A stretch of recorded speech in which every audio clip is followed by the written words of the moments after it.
Hello दोस्तों, इस YouTube channel के माध्यम से हम लोग जिस विषय का शुरुआत करने जा रहे हैं वो आपका क्या है, भूगोल। भूगोल को हम लोग विश्व का भूगोल या भारत का भूगोल के संदर्भ में पढ़ने से पहले हम लोग ये जान लेते हैं कि भूगोल है क्या, भूगोल का शाब्दिक अर्थ क्या है, या फिर हम हिंदी में बात करें फिर या अंग्रेजी में बात करें, या फिर हम कहें कि भूगोल की परिभाषा क्या है, भूगोल की परिभाषा क्या है। और हम अगले पॉइंट की बात करें तो हम ये जानने की कोशिश करेंगे कि भूगोल का अध्ययन करने का उद्देश्य क्या है, हम लोग अध्ययन करने का उसका उद्देश्य क्या है, हम लोग अध्ययन क्यों करते हैं। फिर हम देखना चाहेंगे कि भूगोल की शाखाएं कितनी होती हैं, भूगोल की शाखाएं कितनी होती हैं। फिर हम देखेंगे लास्ट में कि इसका विज्ञान के साथ क्या संबंध है, इस भूगोल विषय का विज्ञान के साथ क्या संबंध है। तो अगर हम कहें कि भूगोल क्या है तो भूगोल भी क्या है, एक तरह से विज्ञान की एक शाखा है जिसके अंतर्गत हम लोग पृथ्वी के बारे में अध्ययन करते हैं। पृथ्वी के अध्ययन के साथ साथ हम लोग पूरे ब्रह्मांड का भी अध्ययन करते हैं इस भूगोल के अंतर्गत। पहले ऐसा था कि हम लोग सिर्फ पृथ्वी के बारे में ही अध्ययन करते थे, पृथ्वी पर उपस्थित यानी कि जितनी भी भौतिक चीज़ें हैं, पर्वत, पहाड़, नदी, झरना, इन सब चीज़ों के बारे में हम अध्ययन करते थे। लेकिन अब क्या है, अब इस भूगोल के अंतर्गत हम लोग पृथ्वी के साथ साथ हम इस पूरे ब्रह्मांड का भी अध्ययन करते हैं भूगोल के अंतर्गत। अगर हम कहें शाब्दिक अर्थ क्या है, तो शाब्दिक अर्थ में अगर हम देखें तो हिंदी में अगर हम बात करें, हिंदी भाषा के अंतर्गत, तो भूगोल को हम, भूगोल आपका दो शब्दों से मिलकर बना है। एक आपका है भू, दूसरा क्या है, गोल। अगर हम भू का अर्थ देखें तो इसका अर्थ होता है पृथ्वी, और गोल का संबंध है उसके आकार से। यानी कि हम अध्ययन इस विषय में पृथ्वी के बारे में ही कर रहे हैं, पृथ्वी पर उपस्थित उन सभी भौतिक चीज़ों के बारे में अध्ययन कर रहे हैं। लेकिन पृथ्वी का आकार कैसा है, गोल है, इस वजह से इसे हम क्या कह रहे हैं, भूगोल। हम क्या कह रहे हैं, भूगोल, यानी कि गोलाकार पृथ्वी। अगर हम कहें कि इस भूगोल शब्द का प्रथम यूज किसने किया, तो प्राचीन काल के भूगोलवेत्ता यानी कि आर्यभट्ट ने इस भूगोल शब्द का क्या किया है, उल्लेख किया है। वो भी कहाँ पे किया है, उनकी एक पुस्तक है, पुस्तक का नाम है सूर्य सिद्धांत। तो सूर्य सिद्धांत जो उनकी पुस्तक है, उस पुस्तक के अंतर्गत उन्होंने क्या किया है, भूगोल शब्द का उल्लेख किया है। लेकिन अगर हम कहें भूगोल को हम इंग्लिश में क्या कहते हैं, तो हम क्या कहते हैं, ज्योग्राफी। तो ज्योग्राफी भी क्या है, एक शब्द है ना, ग्रीक भाषा का क्या है, एक शब्द है। तो अगर हम कहें ज्योग्राफी शब्द का उल्लेख सबसे पहले किसने किया है, तो सबसे पहले इरेटोस्थनीज ने ज्योग्राफी शब्द का सबसे पहले उल्लेख किया है। और कहाँ पे किया है, उनकी एक पुस्तक है जियोग्राफिका उनकी एक पुस्तक है, उस पुस्तक में उन्होंने जियोग्राफी शब्द का उल्लेख किया है। अगर हम कहें तो जियोग्राफी भी दो शब्दों से मिलकर बना है, एक है आपका जियो, दूसरा क्या है, ग्रेफोज। अगर हम इसका अर्थ देखें, जियो का क्या अर्थ होता है और आपका ग्रेफोज का क्या अर्थ होता है, तो हम देखते हैं जियो का अर्थ होता है पृथ्वी और ग्रेफोज का अर्थ होता है आपका वर्णन, यानी कि पृथ्वी का वर्णन। ज्योग्राफी का मतलब होता है पृथ्वी का वर्णन। शुरुआत में जो ये वर्णन करने का आधार बनता है, वो आधार पृथ्वी को बस हमेशा से एक आवास के रूप में देखा गया, मानव के आवास के रूप में देखा गया कि ये पृथ्वी जो है मानव का आवास है, रहने का क्या है, स्थान है। शुरुआत में जो वर्णन किया गया इसी के आधार पर वर्णन किया जाता है। लेकिन बाद में क्या होता है, बाद में ये वर्णन करने का आधार क्या हो जाता है, बदल जाता है। धीरे धीरे वर्णन करने का आधार क्या हो जाता है, बदल जाता है। अगर हम देखें इसकी परिभाषा की बात करें कि भूगोल का क्या है, भूगोल की परिभाषा क्या है, तो भूगोल को सबसे पहले परिभाषित सिर्फ इस आधार पर किया गया कि क्या है, ये मानव का निवास स्थान है, मानव के रहने के लिए क्या है, एक आवास है। इसकी एक परिभाषा के रूप में देखा गया। लेकिन समय के साथ जैसे जैसे साइंस का विकास होता गया, लोगों की सोच बदलती गई, है ना, अनेक भूगोलवेत्ता आते गए, तो फिर उनका जो है परिभाषा क्या है, धीरे धीरे वो बदलता गया। अगर हम कहें अध्ययन का उद्देश्य, तो अध्ययन करने का उद्देश्य सिर्फ इतना है कि इस पृथ्वी पर और पृथ्वी के साथ साथ इस ब्रह्मांड में जितनी भी चीज़ें हैं, जितनी भी चीज़ें हैं उन चीज़ों के बारे में क्या करना, अध्ययन करना। जैसे आपके स्थल स्वरूप हो गए, स्थल मंडल हो गए, जल मंडल हो गया, वायुमंडल हो गया, पृथ्वी के आंतरिक भागों का या पृथ्वी के मतलब क्या नाम अंतरिक्ष के क्षेत्रों का क्या करना, अध्ययन करना, सब यानी कि भूगोल के अंतर्गत हम लोग इन सब चीज़ों के बारे में अध्ययन करते हैं। अगर हम इसके शाखाओं की बात करें कि भूगोल को कितनी शाखाओं में बांटा गया है, तो बांटने का आधार बहुत है, तरह तरह के भूगोलवेत्ता हैं और वो अपने नज़रिए से इस विषय को देखें और अपने नज़रिए से इसको बांटना शुरू किया। लेकिन अगर हम मोटे तौर पर देखें तो हम देखेंगे इसको 3 भागों में बांट के देखेंगे। एक आपका भौतिक भूगोल, दूसरा आपका क्या है मानव भूगोल, एक आपका होता है प्रादेशिक भूगोल। लेकिन हमें यहाँ नहीं पढ़ना, हम देखेंगे सिर्फ भौतिक भूगोल और आपका क्या है मानव भूगोल। अब हम देखेंगे विज्ञान से संबंध, इसका विज्ञान से संबंध। इसमें हम देखेंगे भौतिक भूगोल में कौन कौन से चैप्टर आते हैं। पहला आपका स्थल मंडल हो गया, जल मंडल हो गया, वायुमंडल हो गया, है ना, जीवमंडल हो गया, सब इसके अंतर्गत आएंगे। फिर आपका मानव भूगोल यानी कि मानव के द्वारा जो जितने भी क्रियाकलाप किए जाते हैं, चाहे वो परिवहन से संबंधित हो, चाहे कृषि से संबंधित हो, चाहे पशुपालन से संबंधित हो, यानी कि जनसंख्या से संबंधित हो, जितने भी चैप्टर आएंगे वो आपका मानव भूगोल के अंतर्गत आएंगे। और भौतिक के अंतर्गत आपके स्थल मंडल, जल मंडल, वायुमंडल, जीवमंडल, ये सब चैप्टर आएंगे। तो हम चैप्टरों का अध्ययन अभी नहीं करेंगे। चैप्टर हम लोग जब शुरुआत करेंगे भारत का भूगोल, तो वहाँ पर हम सभी सिलेबस के बारे में लिखेंगे और उनके बारे में देखेंगे कौन भौतिक भूगोल के अंतर्गत आता है, कौन मानव भूगोल के अंतर्गत आता है। तो यहाँ पर हमने इसका भूगोल क्या है, शाब्दिक अर्थ क्या है, परिभाषा क्या है, अध्ययन करने का उद्देश्य क्या है और शाखाएं क्या हैं, इसके बारे में हम लोग थोड़ा बहुत मोटा मोटा जान गए। फिर हम देख रहे हैं कि इसका विज्ञान से संबंध क्या है।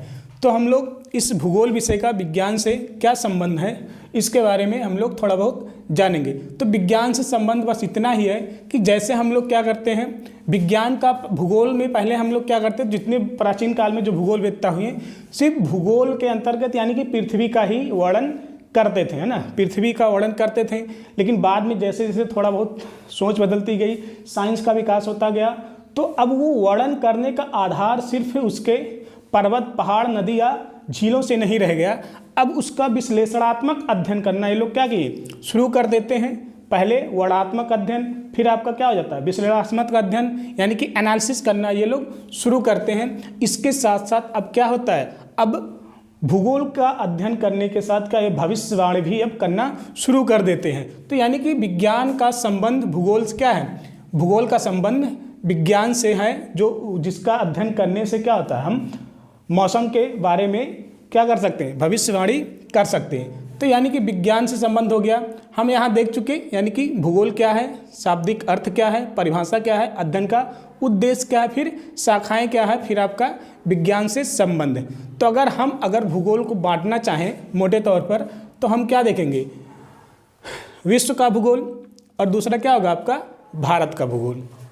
विश्व का भूगोल और भारत का भूगोल, यानी कि विश्व के अंतर्गत हम कहें कि सिर्फ पृथ्वी ही नहीं आती है ना, पूरा ब्रह्मांड को हम कवर करेंगे। ब्रह्मांड के अंतर्गत आकाशगंगाएं क्या होती हैं, जैसे ब्रह्मांड किसका बना होता है, आकाशगंगाओं का समूह है। और आकाशगंगा क्या है, सौरमंडल का समूह है। और सौरमंडल क्या है, सौरमंडल आपका तारा या ग्रह का क्या होता है समूह होता है। तो उसी ब्रह्मांड के अंतर्गत लगभग 100 अरब से भी ज़्यादा क्या है आकाशगंगाएं हैं। उन आकाशगंगाओं में एक हमारा भी क्या है आकाशगंगा है। उस आकाशगंगा में हमारा क्या है, एक सौरमंडल है ना। ये सौरमंडल है और उस सौरमंडल में हमारा क्या है, एक पृथ्वी है जिस पर क्या है जीवन है। और इस पृथ्वी को अगर हम बांटते हैं तो यानी कि स्थल के स्वरूप में अगर बांटें तो 7 महाद्वीप हैं।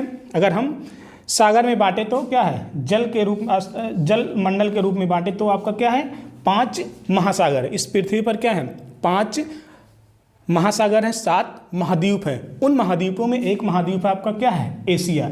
एक महाद्वीप है आपका एशिया, जो कि सभी महाद्वीपों में क्या सबसे बड़ा है। और इसी एशिया महाद्वीप को हम क्या कर सकते हैं, एशिया महाद्वीप को हम उत्तरी एशिया में बांट सकते हैं, फिर हम दक्षिणी एशिया में बांट सकते हैं, फिर हम पूर्वी एशिया में बांट सकते हैं, पश्चिमी एशिया में, और आपका क्या होगा आखिर में मध्य एशिया। तो यानी कि एशिया को भी हम क्या कर सकते हैं 5 भागों में बांट रहे हैं। उनमें से एक आपका है दक्षिणी एशिया। तो दक्षिणी एशिया का सबसे बड़ा देश है आपका भारत।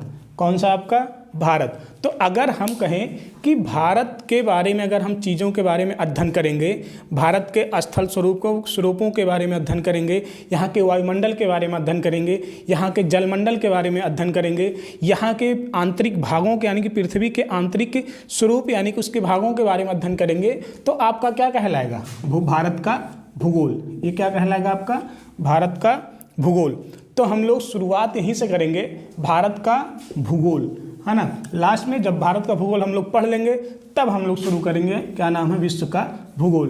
तो भारत का भूगोल शुरू करने से पहले हम उसके सिलेबस के बारे में देख लेंगे कि हमें कौन कौन से चैप्टर भारत के भूगोल के अंतर्गत पढ़ना है। उनमें से अगर हम मोटे तौर पर बांटें तो आपका भौतिक भूगोल और आपका क्या हो जाएगा, मानव भूगोल। तो हम देखेंगे इनमें कौन कौन से, इसके अंतर्गत कौन से चैप्टर आते हैं और इसके अंतर्गत कौन से चैप्टर आते हैं, तो इसके बारे में हम लोग पढ़ेंगे। तो अगला जो पॉइंट है हमारा वो होगा भारत का भूगोल के अंतर्गत कौन कौन से चैप्टर आते हैं जिसके बारे में हमें अध्ययन करना है।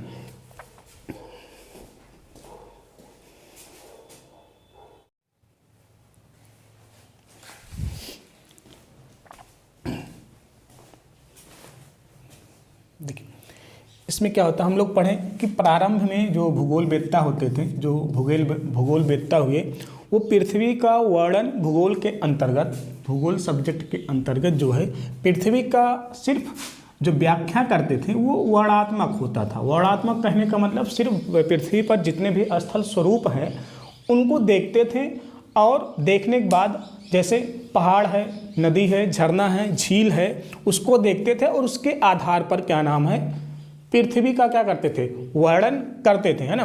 तो यानी कि भूगोल के अंतर्गत वो सिर्फ पृथ्वी का वर्णन ही करते थे उन भौतिक स्वरूपों या स्थल स्वरूपों को देखने के बाद। लेकिन बाद में क्या हुआ, जैसे जैसे क्या हुआ, साइंस विकसित होता गया और जो भूगोल वेत्ता हुए उनकी सोच बदलती गई और बदलने के ही क्रम में अब क्या हो गया, वो सिर्फ वर्णात्मक ही व्याख्या नहीं करना शुरू की, वो विश्लेषणात्मक अध्ययन करना यानी कि एनालिसिस करना शुरू कर दिए। यानी कि पहले जो वो कहते थे कि ये पर्वत है, पठार है, मरुस्थल है, नदी है, झील है, उसके आधार पर पृथ्वी का वर्णन करते थे। लेकिन अब क्या हुआ, अब वो एनालिसिस करना शुरू कर दिए, उस पर विचार करना शुरू कर दिए कि अगर ये पर्वत बना है तो कैसे बना है, झील बना है तो कैसे बना है, मरुस्थल है तो क्यों है, कैसे है।